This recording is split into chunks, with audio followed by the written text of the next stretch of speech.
राज्यों का जो देय है सेंट्रल सेल्स टैक्स को लेकर वो उसको उपलब्ध कराइए आप, ताकि वो अपने कामकाज चला सके। दूसरी बात जो हमारे कई साथियों ने कही, सारे देश का सराफा बाजार 12 दिनों से बंद है। जिस दिन से बजट आया है उस दिन से वो हड़ताल पर, चाहे वो झारखंड का हो, चाहे वो अहमदाबाद का हो, चाहे वो चांदनी चौक का हो, चाहे वो हैदराबाद का हो, गुजरात का हो, महाराष्ट्र का हो, पूरे देश का सराफा बाजार बंद है। और टैक्स लगाने का कुछ अनुभव अगर हमें है तो मैं उस अनुभव के आधार पर कह सकता हूं कि इन छोटी छोटी सराफा की दुकानों पर टैक्स लगाकर आपको कुछ मिलने वाला नहीं है।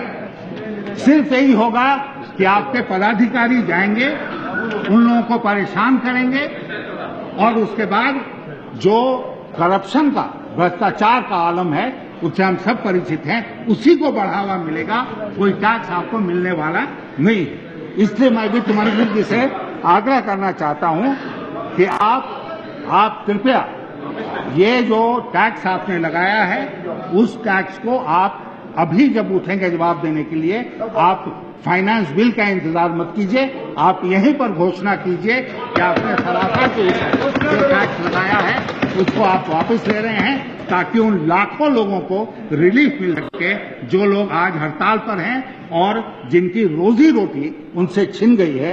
उन लोगों का मैं आपसे पुरजोर सिफारिश करता हूं कि आप उनको पहुंचाएं। ये मैं एक अंतिम बात और कहना चाहता हूं कि फिर क्रूएल्टी और काइंडनेस की बात, कि आपने तो लोगों के जेब पर डाका डाला, 41,000 करोड़ रुपया उसमें से निकाल दिया, लेकिन आपने सरकार के खर्च को काटने के लिए क्या, कम करने के लिए क्या किया?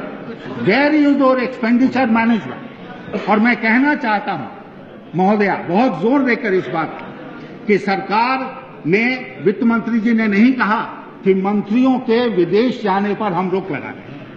उन्होंने नहीं कहा बड़े सरकारी पदाधिकारियों के विदेश जाने पर हम रोक लगा रहे हैं। उन्होंने नहीं कहा हम जो ट्रैवलिंग अलाउंस है उसमें ये कटौती कर रहे हैं। उन्होंने नहीं कहा अपने मंत्रालयों को कि कागज के दोनों तरफ टाइप करो।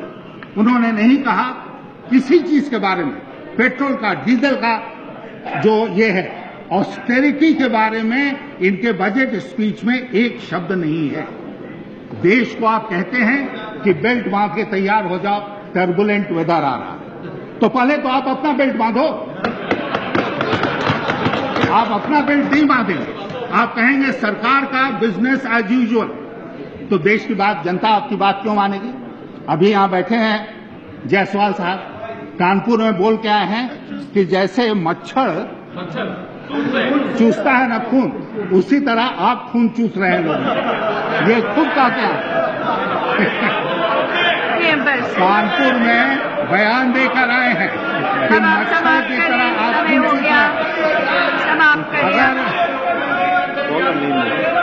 अरे आपका सब अखबार में छप गया है, आपका बात